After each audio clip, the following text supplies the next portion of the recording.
Tonight, I want to speak on the instrument through which we cannot really establish the purpose and the will of God on the earth. So we hear about the principles of creation. And I've heard about principles of creation all my Christian life. But these principles I'm going to talk to you about today, not too many people have spoken about it. Because everybody thinks, when everybody preaches about God in creation, most of the time we talk about the faith of God. That God saw the earth before he could speak it forth. Some of the times when we hear about the creation, we hear about the principle of creative speaking. And that God spoke and it came to pass. Then sometimes we hear about the power of the word, the spoken word. That let there be light. And light, something came out of nothing. Then most of the time we hear people talking about the incubation process. That God incubated this and envisioned it. These are all true in the process of creation. Those truths that we've learned tell us about the fact that there is a process to bring something from the heart of God to reality on the earth. And there is a process, there are principles behind it. If we are going to reign with God on the earth, there is yet another principle which we all know about, but we are not looking at it as an instrument that God has given us to actually use to reign on the earth. Today, I want to read from the book of Genesis chapter 2. From the book of Genesis chapter 2. Genesis chapter 2, verses 1 to 3.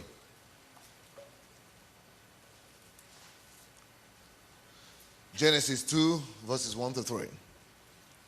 Thus the heavens and the earth were finished, and all the host of them. And on the seventh day, God ended his work which he had made. And he rested on the seventh day from all his work which he had made. And God blessed the seventh day and sanctified it, because that in it he had rested from all his work which God created and made. I'm talking to you today on the integrity of work. The integrity of work. The integrity of what? Work. The integrity of work. Now, there is integrity in labor, my friends. And without work, the instrumentality of work, there is no amount of visionizing you could do that will make anything happen. Without the instrumentality of work, there is no amount of faith you could have or preach that will make anything happen.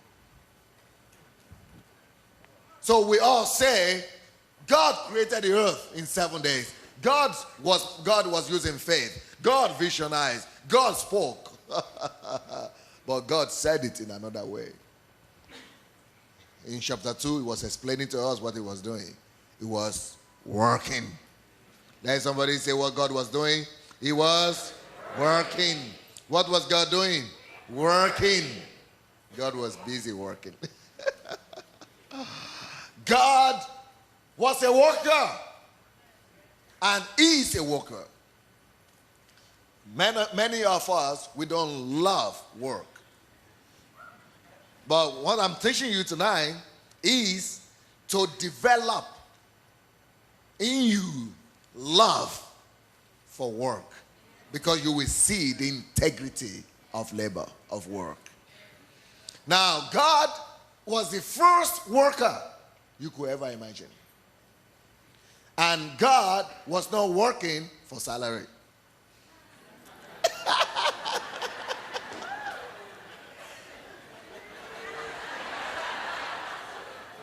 Let me tell you something about salary. Anybody that is working for salary is an exponent. I mean, it's an exhibition of ignorance. Ignorance makes us to be motivated by money.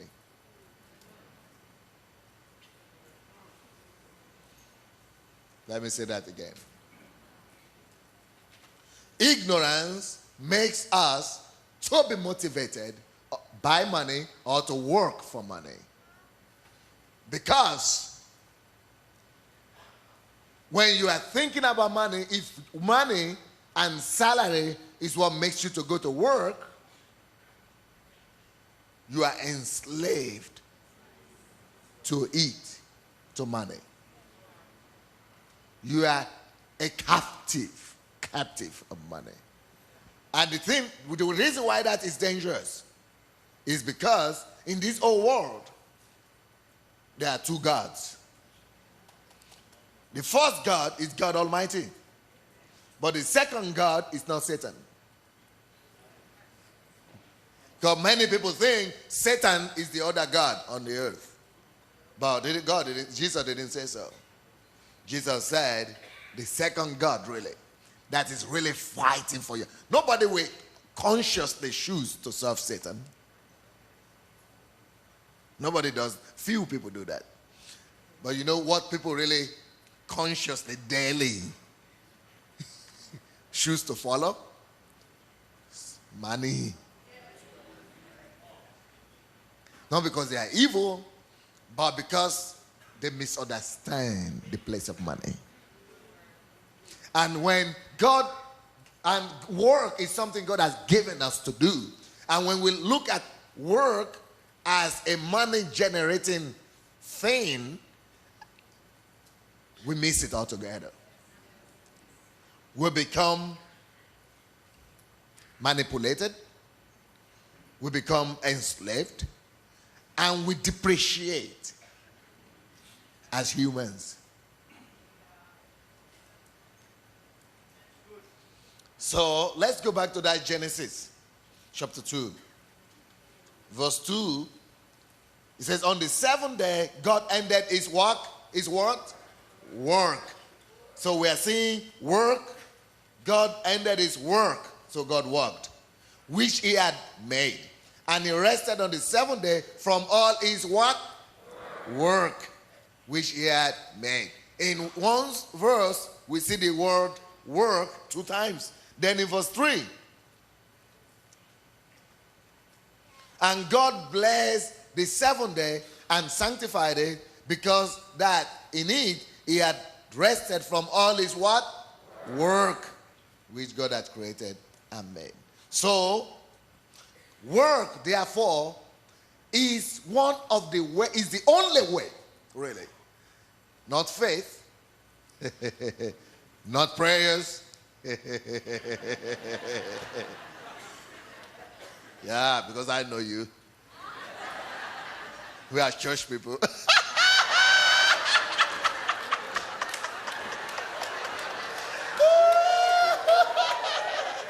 Yeah.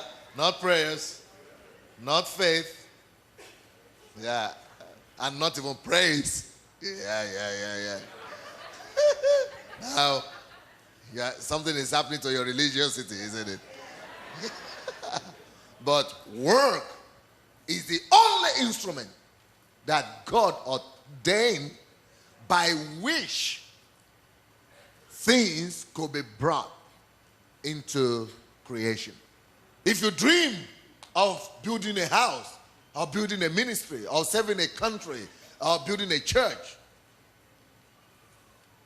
until you work, or you get down to begin to work, nothing happens. God knew that. So God had to love work.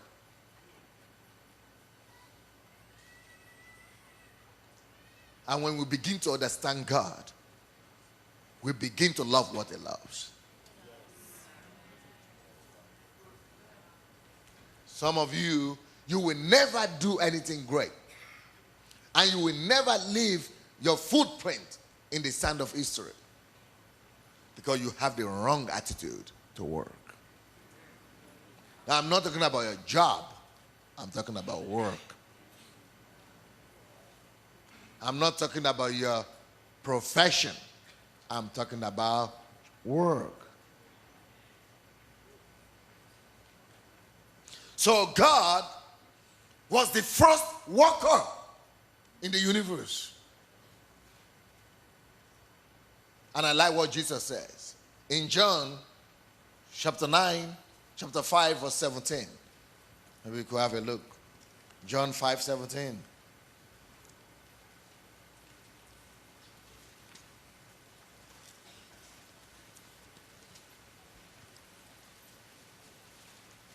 People who work for salary, they are slave to Mammon. There are only two gods, God or Mammon. People who work for salary, who are motivated by salary, they are actually slaves to Mammon. That is difficult to hear, but it's true. John 5:17 says, but Jesus answered them, my Father works hitherto, up to now, and so I work also. My God. Look at the mentality of Jesus. Because my Father works up to now, I don't have any option but to copy him. So work for him is not for salary. So salary is not his motivation. Because there are better rewards in work than salary. Oh my God. So Jesus, like his father, was a worker. Jesus loved to work because that was the nature of his father. And he discovered that early. The earlier you discover that, the greater you can become on the earth. Some of you are looking at work as punishment. Yeah, you talk to a lot of folks. Talk to a lot of guys in this country. Some of you are looking at work as a punishment. Some of you are looking at work as just as a crisis.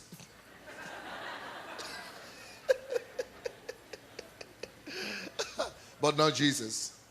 Said, I must work the work of my Father while it is day. He was in a hurry to work. There is no way we could bring the will and purpose of God to pass on the earth if we don't understand the role and the significance of work. And I'm so sorry for the church these days. You know why? We talk about superficial things all the time. We talk about faith, we talk about prayers, just the spiritual stuff, just the holy stuff, just the celestial stuff. It must be spiritual. We don't even know that work is spiritual. Some of you have never even heard it being preached about. It's a problem.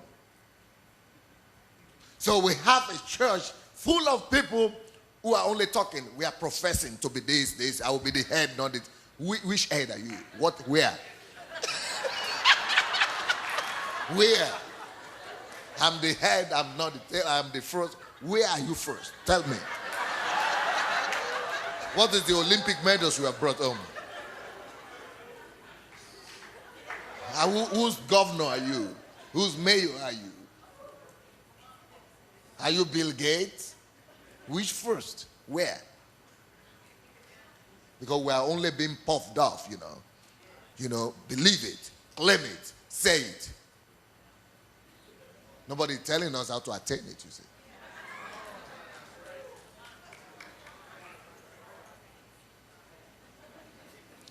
But the unbelievers, they just go do it.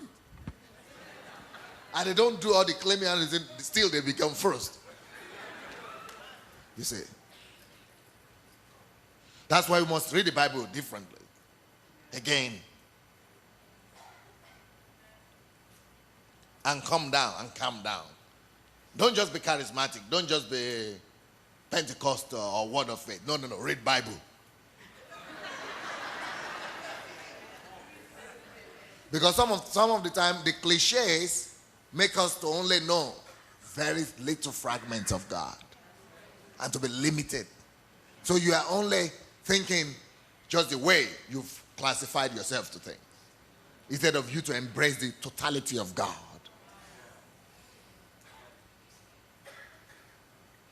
So in fact, it has gone to the extent that some people think that work is a curse. Have you ever heard some people thinking that work is a curse? Some people actually think that work is a curse, because the Bible says in in Genesis chapter 3 that you will eat from the sweat of your labor or something. Now I say that is work, so it's a punishment for sin. Well, that's the problem. The problem is because we don't understand. Work was established in chapter 1 by God before the sin came in chapter 3. And this chapter we just read was chapter 2, before sin came, before the curse was released.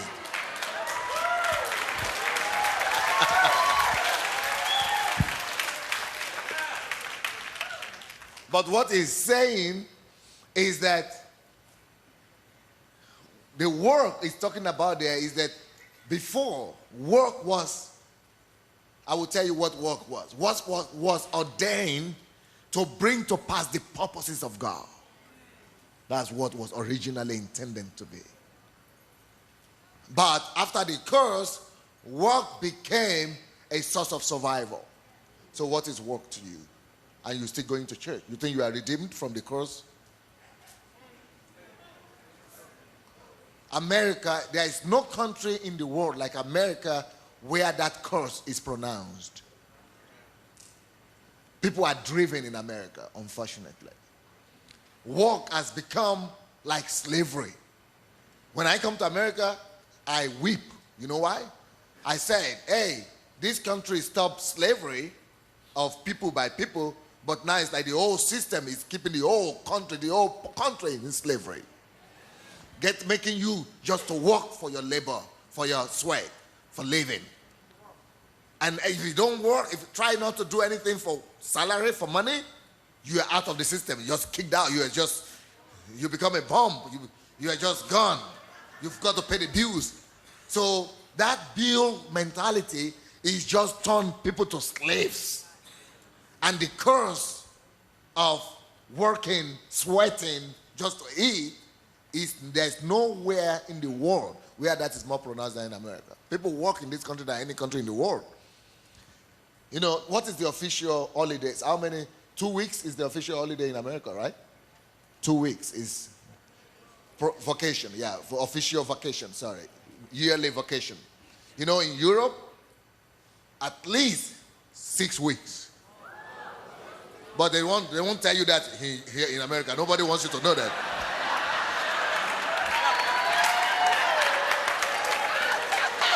Nobody wants you to know that. Nobody.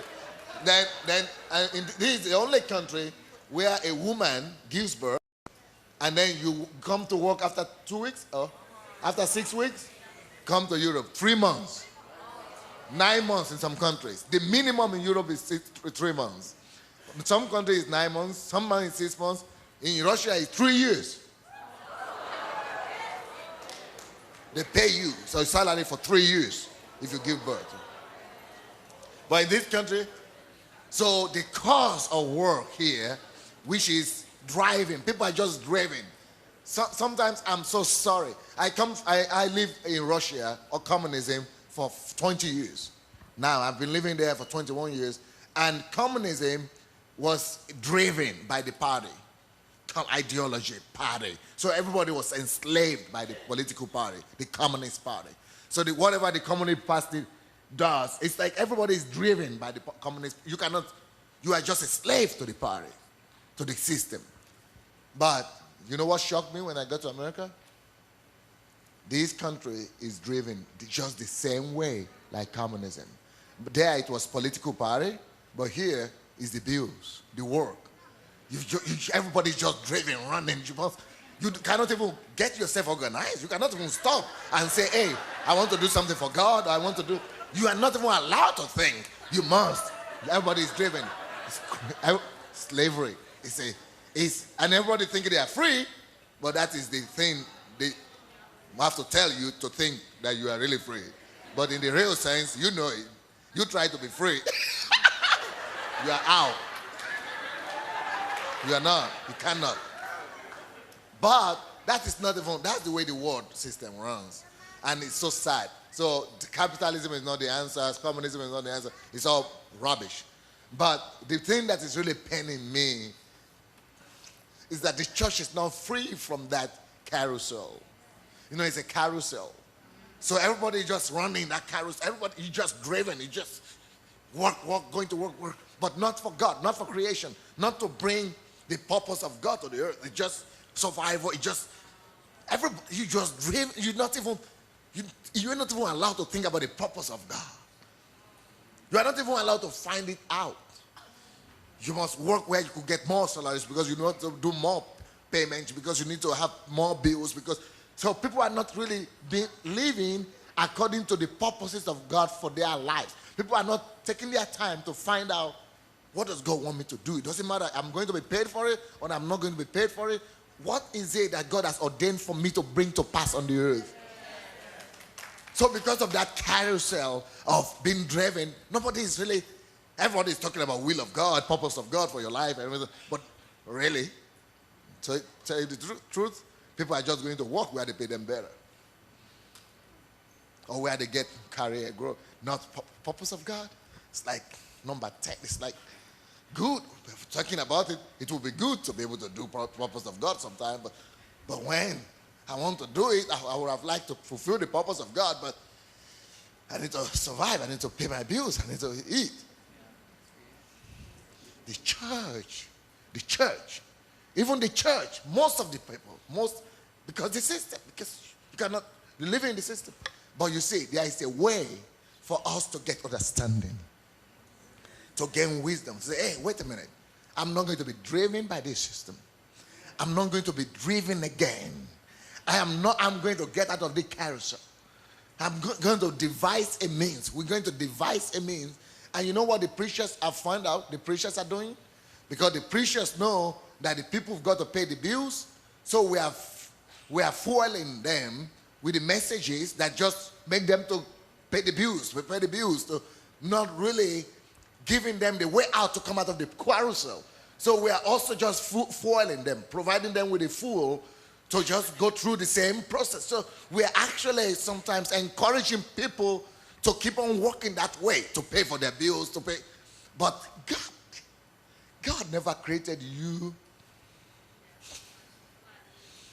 to run about all your life, 50 years, just paying bills. You are created for a higher purpose. You are created for Him, for His purpose, that you will become the instrument of His will on the earth, that through you, His will and kingdom shall be established. And that's why you must get connected to that, to Him, and find out, hey, what did you create me for? For me. Why did you send me here? Then embrace that and be sure and be in absolute peace that you know that you know that you know that you know that you know that you know that you know that you know that you know that you are absolutely engaged doing what He sent you here to do. Unless we don't believe it, that God sends everybody here on a mission. Unless you don't believe it. But if you don't believe it, then you have not read the Bible. Because before you are formed in your mother's womb, He has ordained you for something. And that something, most of us never even get to discover it. You know why? Hey, we must get something or somehow to pay the bills. And so work has been abused.